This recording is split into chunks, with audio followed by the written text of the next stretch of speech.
You know, I'm supposed to be in a fantastic mood today. I woke up like it was Christmas morning because it was supposed to be Blake Lively files her amendment day, which will in the future, if you elect me president, be a holiday. But guess what? No such amendment has been filed just yet. It hasn't been dropped. And so I am taking that personally. Anyways, over the weekend, we had tons of things happening in Blake and Ryan land, especially the brilliant PR decision to hit the red carpet for Saturday Night Live's big 50th anniversary. So we are definitely going to discuss that. And also moms, TikTok people, all of the sleuths out there. We finally got some attention. We have felt like we are a part of this lawsuit. Yes, well, Justin Baldoni's lawyer, Brian Friedman, gave us a little shout out with Billy Bush. I have that for you. And lastly, the internet is very divided on Elon Musk's 13th baby mama announcements. You're probably like, how many baby mamas does he have? A lot of them. And people are wondering if this signifies that conservatives are frauds. I'm interested to hear what people on the left think about this announcement. We're going to discuss it. Don't worry. All of that coming up on Candace.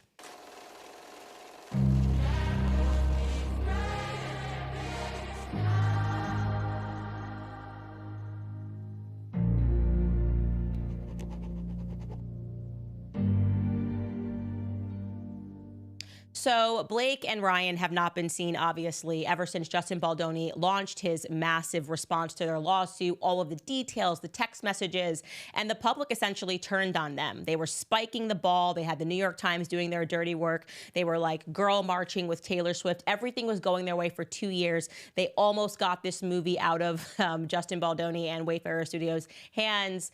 And then internet sleuths got on it. And so we were kind of waiting for them to reemerge. And in my imagination, in my crazy PR imagination, I did not foresee that they would go right back into the belly of the beast that we are all trying to slay. I did not think that they would come up with this brilliant idea to hit a red carpet first. And that's exactly what they did. They decided to hit the red carpet at Saturday Night Live. So you guys take a look at them walking here just so we can see this.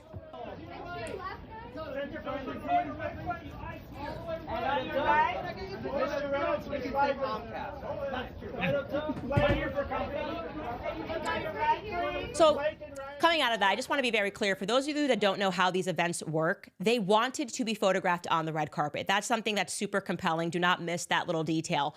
You are very much allowed to decline to walk the red carpet. So if you were just like, we need to get out, we need to get back to our lives and just resume our lives in some capacity and go to this event, you can just go in through a side door, go in through a front door. You don't have to have a bunch of paparazzi stalking you. You just sit down, take your seat, and enjoy an event. And I would have been less offended if they had done that. But no, they wanted to be seen. They wanted their photos to be publicized. They wanted people to see them smiling amongst their A-list friends. And then it gets, of course, worse because they wanted to be so seen that Ryan Reynolds, of course, inserted himself into an SNL cameo. And in case you haven't seen it, I'm sure you have. Let's just watch what he does. The context is Tina Fey and Amy Poehler. I love them both dearly. Great movies. Are essentially having all of these stars stand up and surprise. They're asking them questions, and they're supposed to be like a funny skit. And you let me know if you thought Ryan Reynolds was really funny here. Take a listen. I have a question. Oh, hey, Ryan Reynolds. Hi. Hey. Ryan Reynolds, how's it going? Great. Why? What have you heard?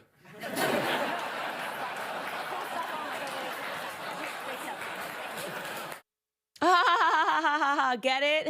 He's just being his funny Deadpool self, guys. So ironic, and it's so funny. He's like mocking the situation. And I do want to point out to the homie Kevin Costner behind him, because what's excellent about this, in case you missed a little bit of this double entendre, is don't forget that we were informed that part of Ryan's mental issues is because it stems from the fact that he didn't have closure with his father, and his father passed without closure. He told us that. He got really intimate with us when he was trying to, I don't know, beat up Justin Baldoni. And part of that story arc is the fact that he's obsessed with Field of Dreams, the movie that Kevin Costner was in. And for some reason, he's obsessed with this movie because it has to deal with fathers and a father passing. And in some skit, he says he thinks that movie is real life. So it's amazing that Kevin Costner happens to be the person that is sitting behind him. And you can just see he is not pleased. He just doesn't find it to be funny. He seems to be trying to look to see if he can catch Blake's face there. And he just didn't find it funny. He did not break character once. He just was like, okay.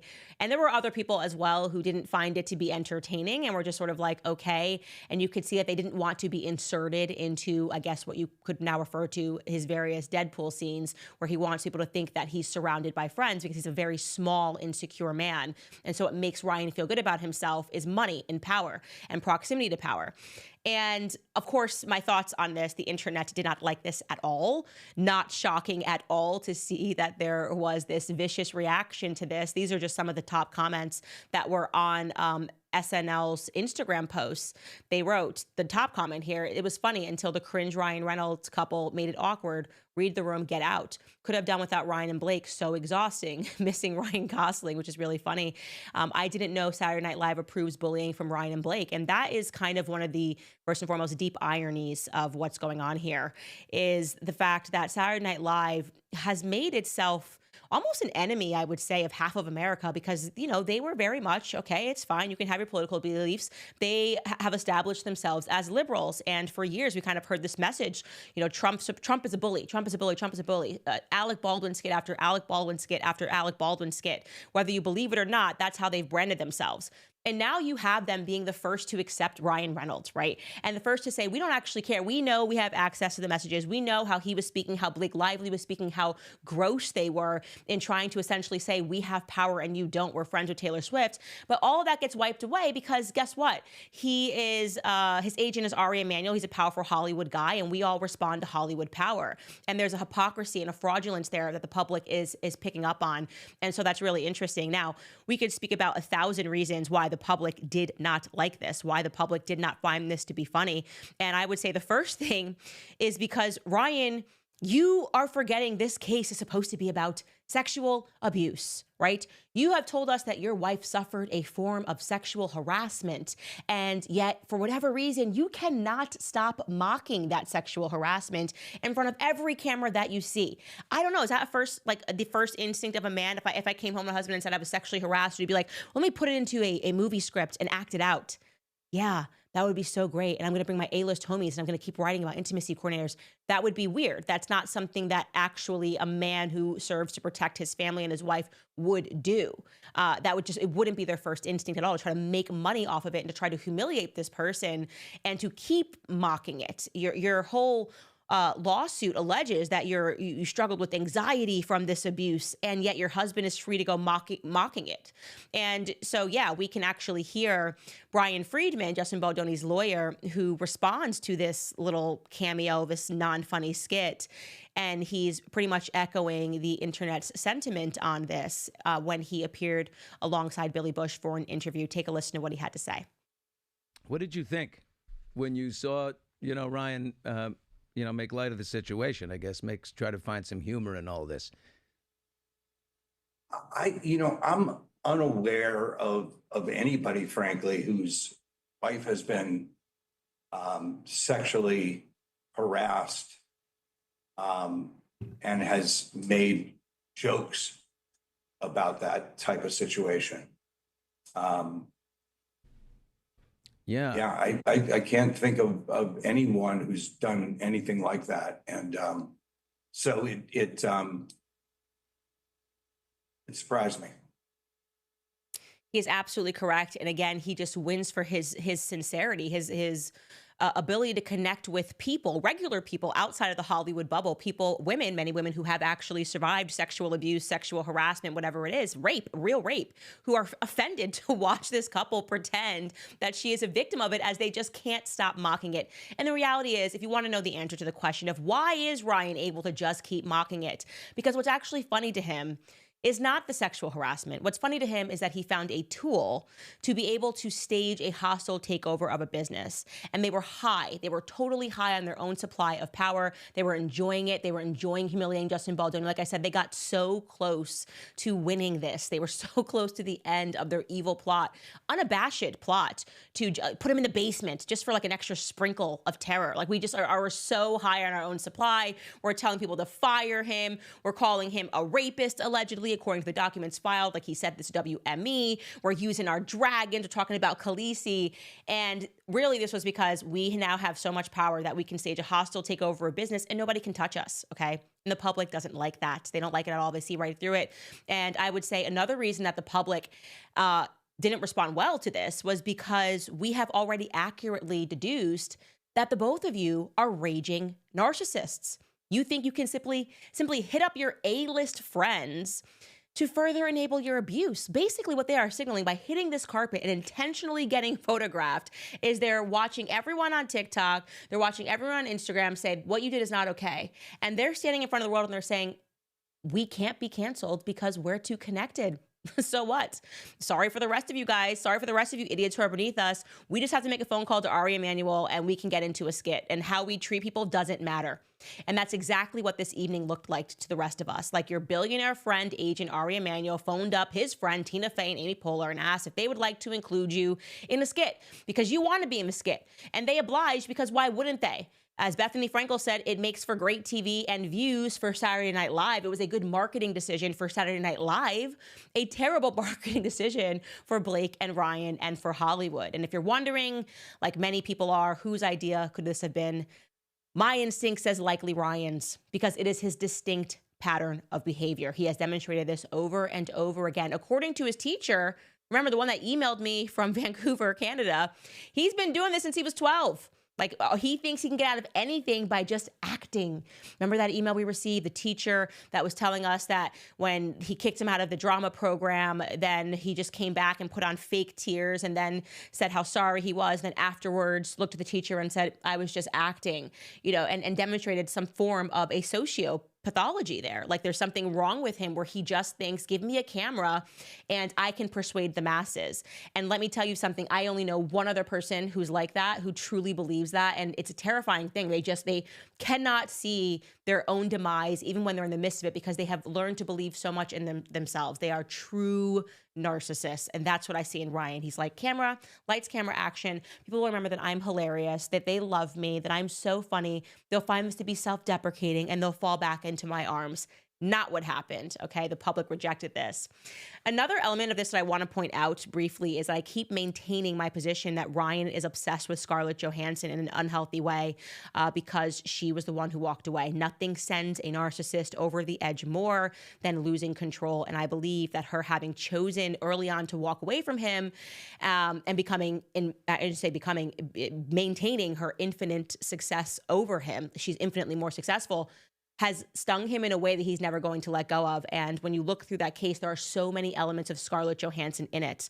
How he got close to Channing Tatum, randomly putting him in this Deadpool movie for a cameo, when the reality is that he was working on a movie with Scarlett Johansson, and then suddenly best friends, and he's out in Wrexham, Liz Plank, everybody that he was trying to squeeze Justin Baldoni with. You can then also attach the same elements to what he was doing to Scarlett Johansson. Scarlett Johansson had just signed with Wayfarer. It was supposed to be her directorial debut, and he's buzzing through Hollywood trying to literally get Wayfarer blacklisted from Hollywood, blacklisted from WME, trying to get Justin Baldoni, who's working with Scarlett Johansson, fired and branded a rapist. I mean, what is going on here?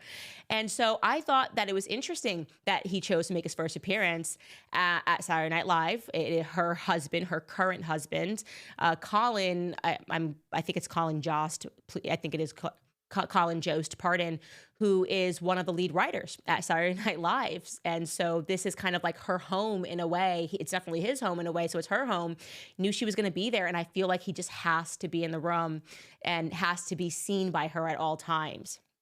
Anyways, we park that aside because, as I said, today is supposed to be Amendment Day, and so we kept refreshing. I've told my director and producer, if anything comes in, I will just depart. I will just goodbye and leave you guys here because I need to start pouring through all the documents. And I'm going, that amendment was due yesterday. Apparently, what I have now learned is that since it was a holiday, they bump it to the next day. So she has until, I hate to tell you this, midnight to file this amendment. And I am just like, why are you waiting to the very last minute to file this amendment?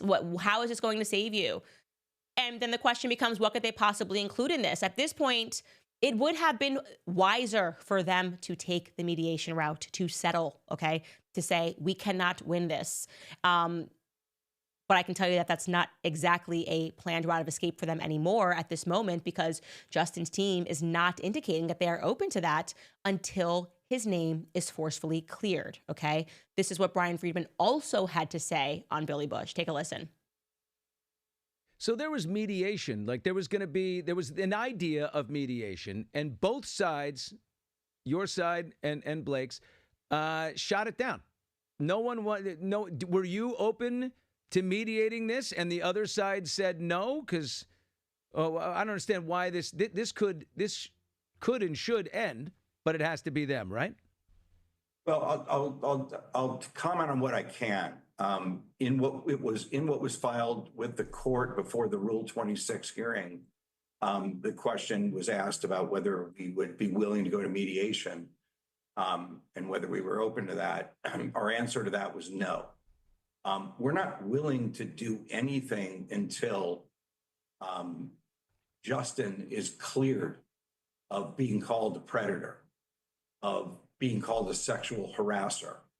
Until that is determined to have not happened, we will be doing this.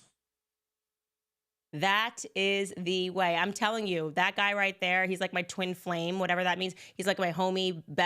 I think we're twins. It's like, I don't know what's going on, but that is how my perspective. It's like no one's even partially bending the knee here. We're not doing this. You tried to brand this man who has a family, who has children, into the public eye as somebody who would be known as a rapist, even though she didn't accuse him of rape. What she described in that lawsuit was like a guy who just like could not control himself, was constantly talking about pornography and wanted her to show her nudes. Like if you read the lawsuit that she initially filed, that CRD complaint rather that she initially filed, and you had no context, as I had no context. I didn't know Justin Baldoni from a hole in the wall. You know, I'd never heard of Justin Baldoni because I'm not into Hollywood. I don't really watch movies. And when you read it, that is the only portrayal that you walk away with. You walk away with the sense that this guy is so creepy. Like all he wants to do is talk about sex. And he wants to talk about how you have sex. He wants to talk about orgasms. And she removed all that from the context for a reason. It was meant to destroy him. Her and Ryan wanted to destroy this man. And so Brian Friedman is leading the way for all men who go through something like this, who go through a woman for sport, a woman and her husband, which is even weirder. This might be the first Me Too movement that is being guided by another male, being Ryan Reynolds. There's no putting this genie back in the bottle until you fully say, I was wrong, I apologize. He is none of those things. And then we can start speaking about settlements until you have the humility, which I don't think they do, until you have the humility to admit what you did. I think Brian Friedman has to keep fighting. And I want to say this, what's also happening, in case you've missed this, is everyone's kind of jumping ship, at least partially, I should say, because we have Brandon Sklenar, who I want to remind you was read the lawsuit. You love these people like in the moment who just have to get involved. Read the complaint for the love of God, he says. Most of these people are heathens, godless. It's Hollywood. They worship themselves. But he's like, for the love of God, if you even love the Lord, he wrote, then read Blake Lively's complaint. That's how impassioned he was, Team Blake. And of course, we kind of deduced that it was because he got love bombed. And I'm willing to forgive that. If he, just as Brian Friedman is suggesting, gives us the full mea culpa. You know, I want the full, I am sorry, she tricked me. I now realize that her and Ryan were love bombing me. I had no business watching that Wrexham match. They probably lost anyways. And whatever contacts they gave me at WME is not worth me being a part of persuading the public that an innocent man is kind of like a rapist who can't control his sexual urges. Okay, but he won't do that. Instead, he's backing out slowly. And he did this in a manner of stopping by CBS News, sitting across from Gayle King. He was promoting 1923, which is another series that he's involved in. And they just kind of ask him, what team are you on? Team Blake or Team Justin? He's had a change of heart, it sounds like. Take a listen. I would imagine at this point you're Bennett. You said I'm not in it, but are you Team Blake or Team Justin? He said, I don't speak English, Gayle. I'm team it ends with us. Yeah.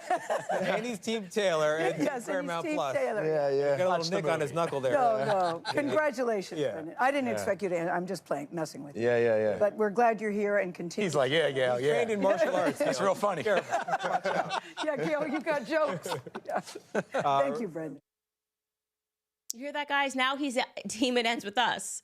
I don't know. That wasn't the team it sounded like to me when I read that Instagram post. What? For the love of God, read the complaint. Read the complaint. He pinned it to the top of it. For the love of God, if you go to church on Sunday, if you say your Hail Marys, please read the complaint. Oh, I'm just team it ends with us. No, Brendan, you're a coward. You are a coward because you are still being controlled by power. I suppose somewhere deep down, there's a good person in there, okay? And that's why I said that I respected when her brother-in-law, after reading Justin Baldoni's response, essentially issued a statement and said, look, I didn't know everything, and I realized like I kind of want anything to do with this, and I don't encourage the bullying. And people came down on him, but I was like, no, this is actually respectable. Now that he is seeing the other side, of course he believed his sister-in-law. Now he's realizing he maybe spoke too soon, and he pedaled away from it. And that's respectable. What Brendan is doing is not respectable. What Brendan is doing is saying, I know my bread is buttered. I know WME, Ariel Emanuel, the most powerful man at WME, who is trying to take the company private, who is their direct agent, and he is a billionaire, has come out strongly and said, we're going to A-list our way out of this, essentially. Like, oh, Justin Baldoni, baloney, remember that guy? That is what Brandon is afraid of. That is who he is afraid of, because WME is his agency. And so he's got to now remain neutral. And if you stayed neutral from the beginning, that would be fine. I'm team it ends with us, but you weren't team it ends with us. You were team put baloney Baldoni in the basement. And so I'm not a fan of this. I'm not a fan of what you're doing. Like I said, I suppose you're probably a good person behind the scenes. I've seen some of your red carpet interviews. You don't seem to be like super wokey and annoying. But what you did was wrong. And when you do something wrong and you make a mistake, the best thing you can do is have the humility to admit, hey, listen, I said way too much too soon. Shouldn't have involved myself. He could say something basic, like I wish both parties luck, on the rest of this, and would like to respectfully bow out and realize I didn't know everything. Do that, and you might get a little bit more respect from me. All right. Now, just a reminder for you guys of what we're looking for in this upcoming filing. Obviously, what I'm just giddy for, and I'm assuming what her team must recognize by now is that they need to add some teeth to it, right? They just have to add some teeth to this lawsuit. We now have, from his side, text messages. We have a solid timeline. We've got a website that we can browse and read before we go to bed. We can read bedtime stories, just like reading messages between Blake Lively and Justin Baldoni and Ryan Reynolds. She now needs to illustrate her allegations more thoroughly, because the first time around, it honestly read more like a fantasy novel about a damsel in distress, okay? Here's what she said to remind you, to jog your memory, regarding her helplessness in this situation after she survived this tragic sexual harassment that she experienced on set. Now, remember, we're supposed to believe, I want you to imagine this as we go over these initial filings that she stated. We're supposed to imagine that Blake Lively was marching around town with Taylor Swift, arguably one of the most powerful and resourceful individuals in the world, alongside her husband, who has enough money and power to fundamentally transform the script of Deadpool at a whim to mock Justin Baldoni alongside other A-listers, and to fly her mates all around, everybody that's in the UK that Justin Baldoni knows, everybody that he knows, his colleagues, to watch football matches. But Blake is totally helpless. She doesn't know how to file a sexual harassment suit, right? Here's the actual language. As described above, Ms. Lively and others attempted to raise concerns to Mr. Baldoni and Mr. Heath regarding certain of the conduct described during filming, but they were not addressed, given the futility of asking Mr. Baldoni and Mr. Heath to address their own behavior. After unsuccessfully attempting to raise concerns with Sony, Ms. Lively expressly told Mr. Baldoni and Mr. Heath that there were serious HR problems on set. Mr. Heath responded that they knew, implying that someone had mentioned it to them and that Miss Lively had raised concerns. In response, Mr. Heath told Miss Lively that he thought she had wanted to see the nude video of his wife. She's still describing it as a nude video. It's a woman giving birth. It's absurd. Okay. In the same conversation, when Ms. Lively expressed her upset that Mr. Heath and Mr. Baldoni had hidden the fact that she had been exposed to a COVID outbreak on set, she and her infant contracted COVID. Instead of acknowledging responsibility and committing to safety moving forward, they expressed upset over production days missed and resulting costs. Despite receiving multiple detailed reports by Ms. Lively and others about Mr. Baldoni and Mr. Heath's misconduct, Wayfarer failed to investigate those reports or to otherwise institute protections for the cast. This is so even though the incidents discussed above, among others, did not take place in isolation, and many, if not all, were witnessed by others. Now, so She's basically saying, like, I tried to report, but I didn't know what to do. I literally Googled, like, she's a part of a union. SAG-AFTRA is a union, okay? I Googled sexual harassment complaint. First thing that popped up in Google was a number. It was like, here's where you call if you'd like to make a complaint about sexual harassment. She couldn't do it. She was just trying. She was just, oh my God, oh, I'm just so powerless. I'm just trying to say that something happened and nobody's listening because the men hold all the power. And I have no proximity to power. Meanwhile, I'm Khaleesi. Here's my dragons. I'm so powerless. I have no power. It's just ridiculous. And so that's what we're looking for. We're looking for her to show us when, where, and how, and why she was powerless. And of course, the best way for her to do this is to get someone to join on this lawsuit, which her lawyer had implied at that very first hearing. But here's what's interesting. So I had heard 2 weeks ago that someone, I don't know specifically who, but someone was shopping around the alleged HR complaints that she kept referencing. And by the way, they tried to shop around these complaints back in August of last year when everything was going down and she was convinced that he was behind this PR campaign. There was a lot of rumors that there were all of these HR complaints against Justin Baldoni. Those rumors appeared in TMZ, and we know that Leslie Sloan PR has a solid contact in TMZ and gets articles dropped, which is Blake's PR firm. And at that time, because these rumors were swirling around, Sony came out and they said there were no HR complaints that were made.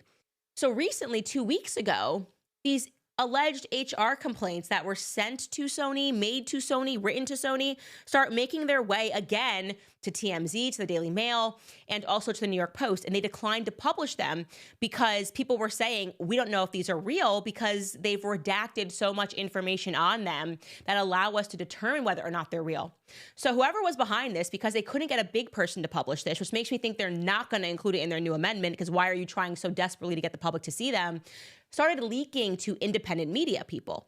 And we're going to TikTokers and trying to be like, hey, just, these are the HR complaints, hoping that TikTokers and internet mom sleuths would absorb the risk of showing fake complaints so that they could get sued by Sony, and also hoping that it would somehow transform the public perception and make people believe that there were all of these complaints. And so they leaked onto TikTok. I'm going to show you them and just briefly discuss them because they're irrelevant, because we have no way of confirming whether they're real. But I do believe that they came from Blake Lively's campaign, because I had heard for weeks they were trying to get this published. And so the first one is like Buttgate, and it's exactly the public is supposed to believe that this went to Sony. Her lawsuit states that she went to Sony, but they've curiously removed who made the complaint, removed what date the complaint came in. Why would you do that? Why would you remove that? Why is that redacted information? I'll tell you my suspicion is because I think all of these complaints came in on the same date, and that would have flagged the public as weird. Like, oh, it seems like all of a sudden one person just made a bunch of complaints about one individual, and that one person is probably Blake Lively or even Ryan Reynolds. And it basically summarizes and said that he was trying to help an actress with her posture and had touched her butt in the process. And I think they're trying to make us think that this was what happened to Jenny Slate. Now, we've heard Jenny Slate is not willing to come on in this lawsuit, which means that they're now trying to leak what happened to Jenny Slate. That's my opinion. That's what it looks like, okay? Then there's this one, a second HR complaint, allegedly, which I think is completely faked, because Sony has already come out and said that there were no HR complaints, but maybe there's a record of a phone call. I don't know. Who knows? And this one is essentially about, and this is supposed to make us think that it's the young Lily Bloom, which she alleged she wants us to connect the dots here. So she alleged this in her initial CRD complaint, and this is about an orgasm scene and like what he said off camera, which made this person uncomfortable. I'm telling you, this is dirty PR games, dirty PR games. And then we have leaked HR complaint number 3. Again, dates are covered, and you can see that the date of the complaint says M, which has to be May, due to the fact that that's when principal photography took place. And we also know from Blake's lawsuit that May 29th is the date that she alleges that they went to Sony. Okay, she's saying she went to Sony and another actress went to Sony, or it could have just been Blake picked up the phone and complained on behalf of all of them to Sony, which I think is way more likely, and that's why they're covering the date and they're covering the complainant. I think it was Blake Lively. I think she put in all of these complaints on the phone, and maybe there was some record, but that one essentially is obviously Blake Lively, because all of that, everything that happened there is what is included in her initial complaint about her talking about the birthing scene and she was uncomfortable and whatever it is. So that's a huge marker to me that they're now trying to get TikTokers to bite on this. It signals to me that tonight we can anticipate that there's not going to be teeth in this, that they're just trying to win the PR war, that they're going out at Saturday Night Live hoping it's going to make people amenable, or make people feel like, oh, I forgot how much I like him, They're also trying to get TikTokers to sway and go, oh, pull the Brandon Sklenar, read the HR complaints. He was harassing all of them on the exact same day. There was just one day of filming where he just was a monster. He just couldn't stop himself. He could not fulfill his sexual urges. And he just came on set and was like, let me fix your posture and grab your booty. Because that's Justin Baldoni. I guess my cousin's crazy. He couldn't. This was just one day in May where he just went crazy, unleashed the dragon of sexual harassment. We're supposed to believe that because we're dumb. We're internet sleuths. We're just the moms on the internet. And so it's nonsense. I'm obviously going to be awake. I'm not going to be able to get any sleep tonight. I'll be refreshing until midnight to see when it comes in, making notes at 1 a.m. But it does make me happy to know that we are getting somewhere. It does make me happy to know that we are getting at least the credit we deserve. And so to sum this up, I want to show you that we got a shout out. We got a shout out by Billy Bush. I'm talking about all of the TikTok sleuths and the moms, Billy Bush and Brian Friedman, which is awesome. Take a listen to what they had to say. You've seen social media. You've seen some mainstream media. Certainly not the New York Times, but you've seen social media and these TikTokers and people on YouTube. They're amazing. They're brilliant. Yeah, Candace Owens. Candace Owens has been on this like you wouldn't believe. She's a tigress.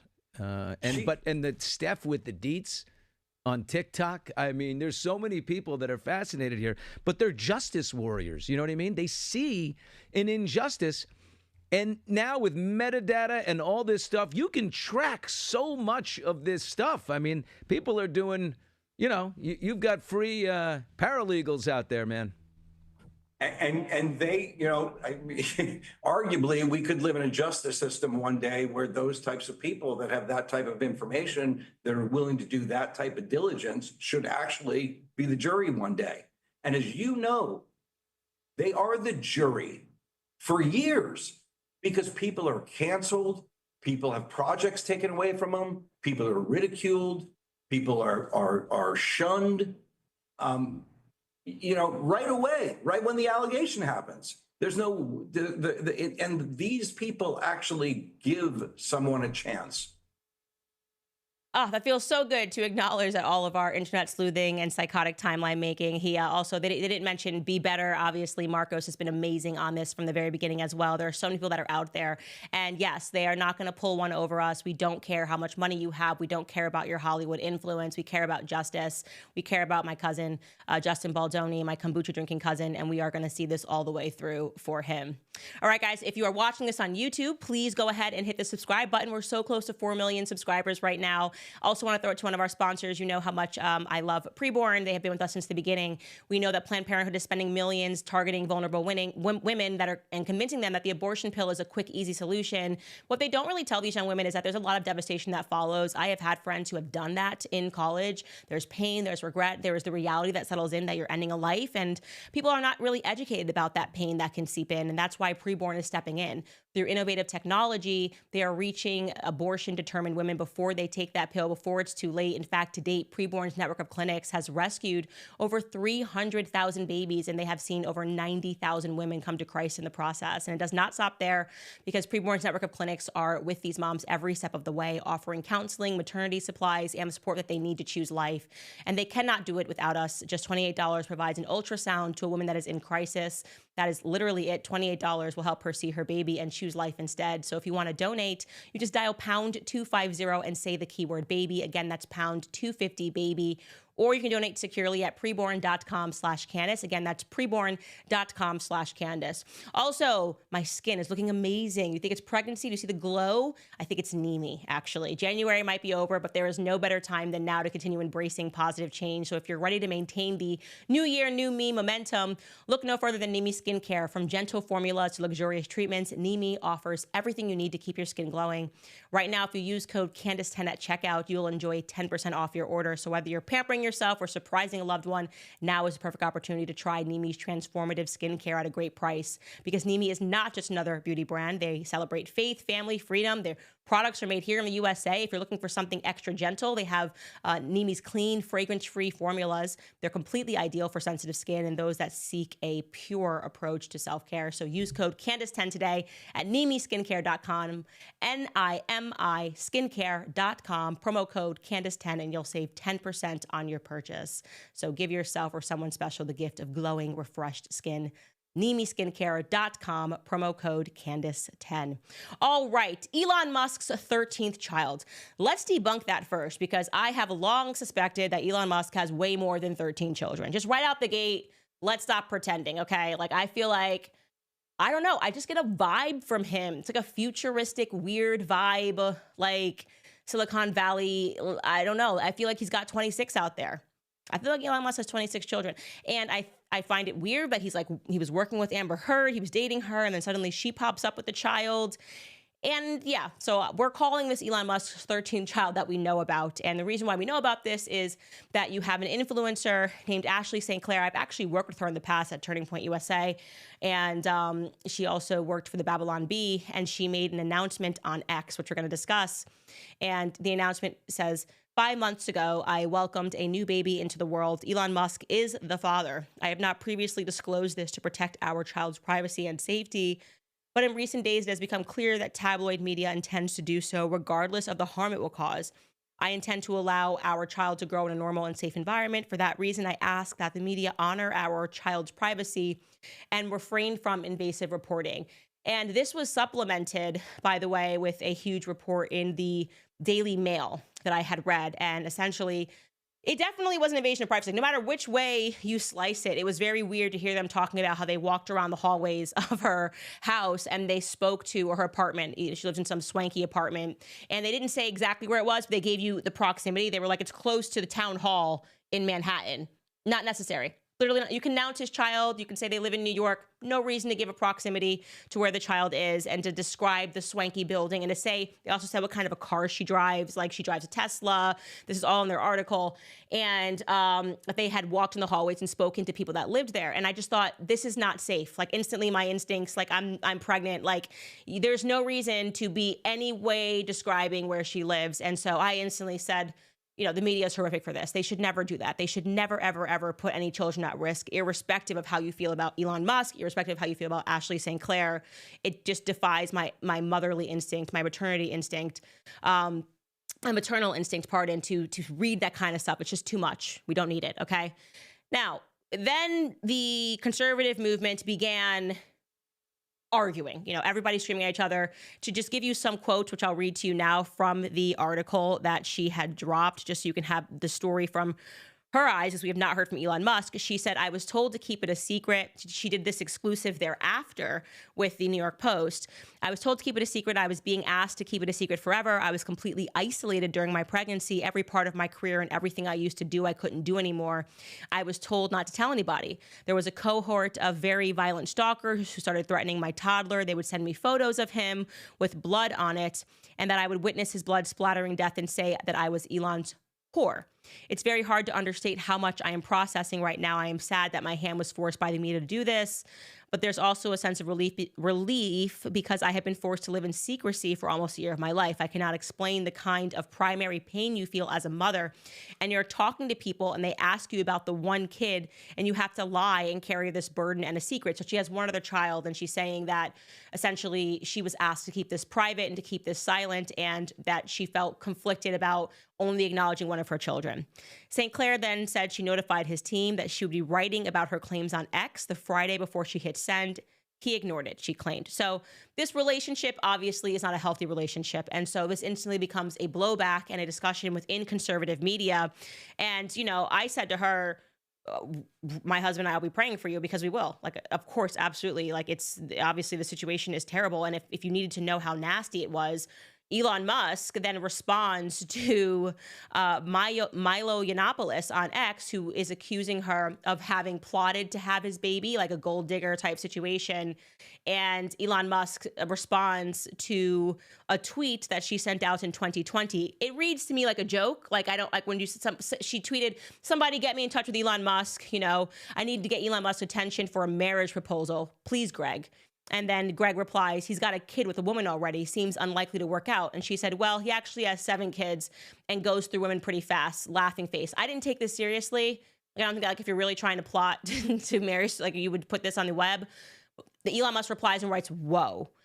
And that is just, to me, like, okay, you're Elon Musk. Okay, you're the richest man in the world. If you wanted to have an entire team of people, if you wanted to hire an entire team of people to research every tweet that girl has ever sent in her entire life, you had the ability to do that, okay?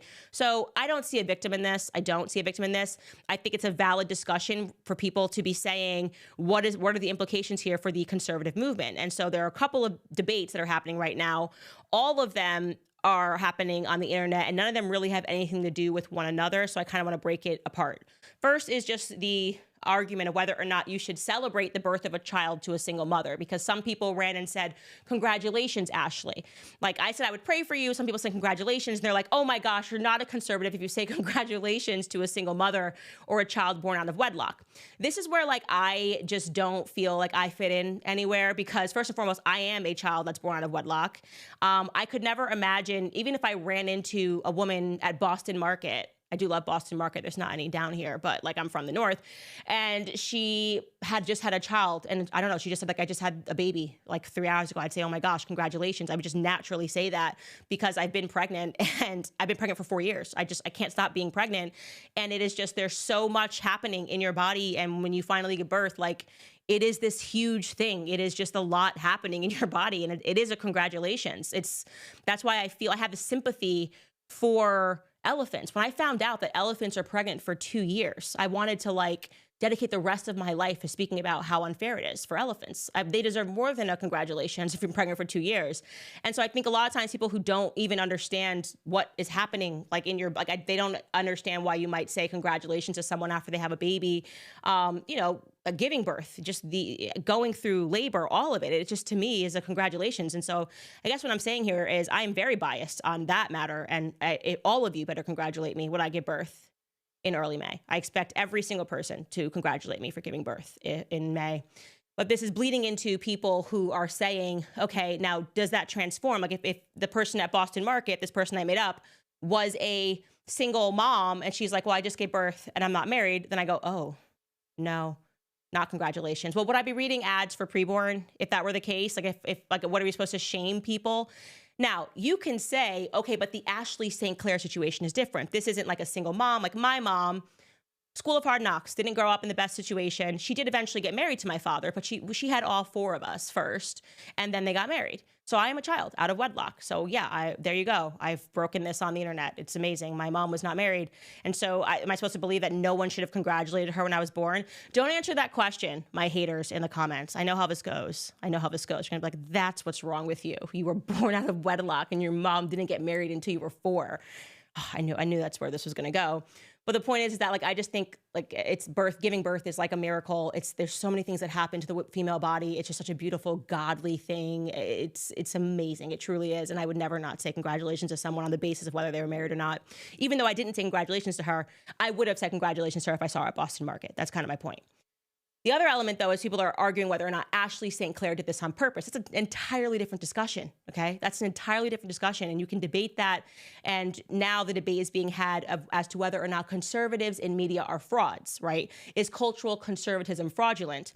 And the partial answer that I would say to you, because I feel like we're always arguing in terms of influencers, is that there's a reason why I've kind of removed myself from politics. Like I feel like I was so much more involved in politics until I got up close to it. And I realized that there are so many people who run around on their Christian platforms and they say they're Christians, blah, blah, blah, but they just don't have the courage to say anything nice about a Gazan kid when they're blown up by a bomb. It doesn't matter, because they care more about their politics. Like this, so are you really a Christian? And that's DC for you. Like, just so you know, that's DC. It's incredibly disappointing. It's incredibly, if you truly believe in what you believe in, you know how they say, like, don't meet your idols? Like, don't go to DC. You're going to come across a bunch of people that drink nonstop. You're going to come across people that are sleeping with each other, people that are taking deals from lobbyists who will literally tell you to get an injection and pretend that it's based in logic and reason when really it's based on who's buttering their bread. You get a bunch of people who would allow every single Muslim to be annihilated as long as AIPAC gave them a check. So these are all, again, different discussions to be had. But on the question of whether or not I deserve, going back to me, a congratulations when I give birth to my 4th child in 5 years, the answer is you better, or I'm going to beat you up. And that's what I really want to say on that matter before we get into some of your comments. Foremost, want to throw it to American financing.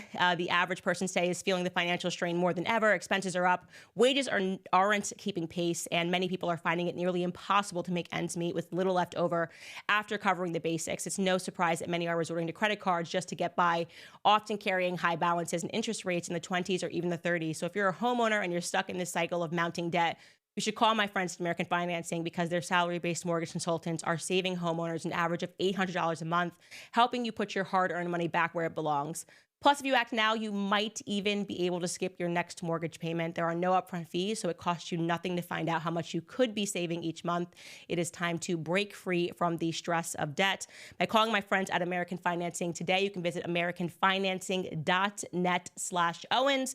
And there is also a number for you to call, but the number is 800-795-1210. Again, the number is 800-795-1210, or you can visit americanfinancing.net/Owens. All right, you guys, let's get into some of your comments. Can't wait to hear what your thoughts are. We have Eve who says, in my opinion, regarding Ryan Reynolds, he doesn't care about Blake because he is dating Hugh. And Blake is dating Taylor. Yeah, I said it. I have seen this conspiracy theory before about Blake and her being in a relationship, and I used to dismiss it. But after I read Hollywood Babylon about all of these lavender, as they called them, couples intentionally in Hollywood who just cover for each other, and then somebody pointed out to me Calvin Harris's tweets about how he grew a beard right after he broke up with Taylor Swift because he wanted a producing Grammy.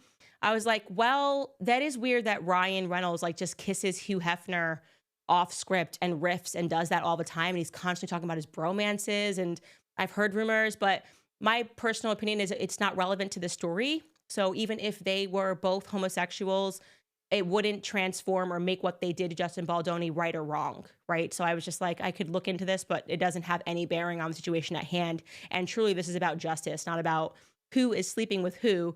I don't feel, though, going back to just your point about whether or not he cares about Blake, there's something about that relationship that is very odd. I think Ryan really cares about himself. And if Blake and Hugh were hanging off of a cliff and he could only save one, he would drop Blake without any questions asked, my opinion. Alyssa says, I won't sit here and be told that JB did these salacious actions. If there was a modicum of truth, BL's initial complaint would have painted him way worse.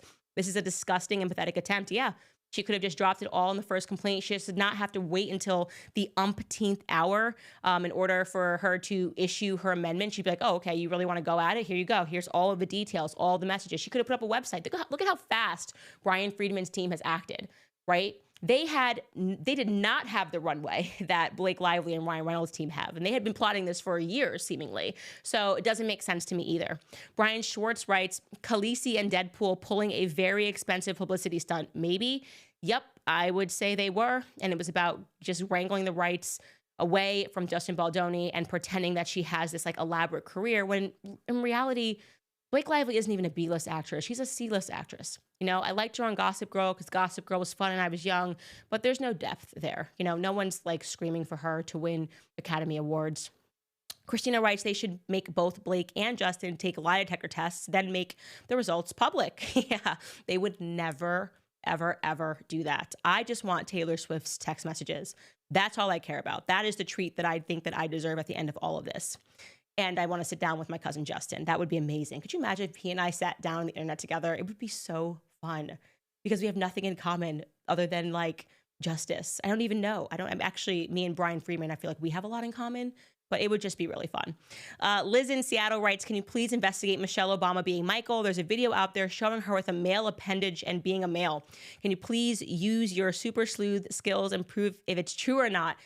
I have never seen anybody send me a Bible of evidence, so to speak, in the way that I was given a Bible of evidence regarding Brigitte Macron. I've heard people say that. I've seen the Ellen DeGeneres video, and that to me is not going to be a compelling enough argument to say that Michelle Obama is a dude. So if somebody has like a trove of evidence the way that Xavier Poussard has, I could be interested.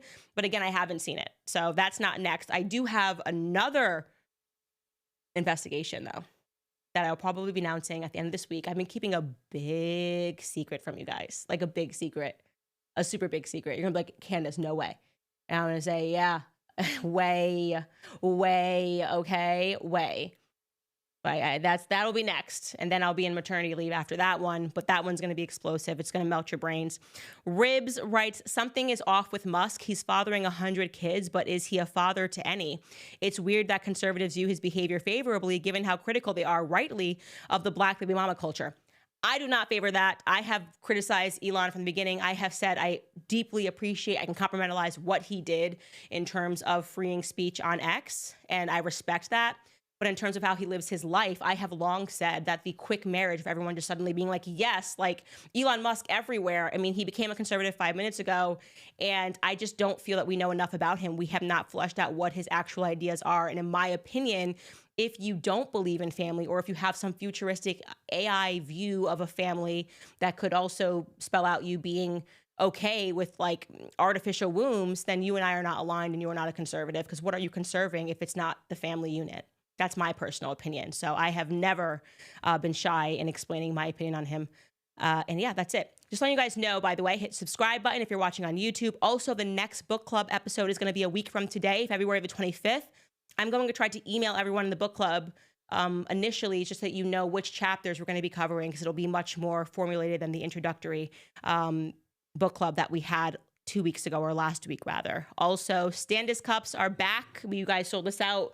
They are back and available on the website. The Everything is Fake and Gay one. These are the ones you got to get, guys.